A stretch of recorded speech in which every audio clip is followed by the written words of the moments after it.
Should I sell my investment property? It's a question we're getting with greater frequency as the years go on, because more people are deciding to rent first as their first property purchase. The costs of being a landlord, particularly in Victoria, continue to increase. And because of the well-documented property price increases over the years, more people are having to buy inferior types of property as their first property purchase rather than houses and land that they can stay in long term. The biggest misconception with property is it's just one asset type.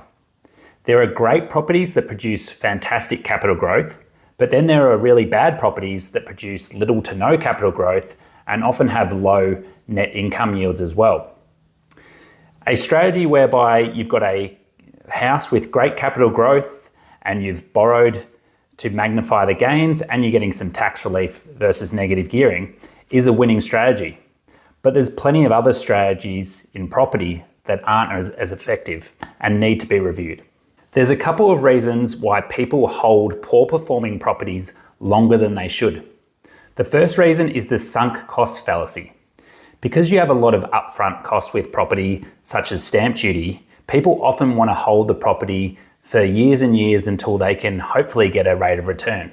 However, if it's not a good property, sometimes it's better to take your medicine, sell it, and reinvest those proceeds into assets that can actually deliver a substantial rate of return. The second reason is that we often hear from our parents that you should hold property long term and always hold it. And this was great advice in that era where people always bought properties on land, let's say in the 70s, 80s, and even 90s. Nowadays, a lot of people that are buying investments are buying apartments and units that don't get the same capital growth as other types of properties and can just be simply poor investments.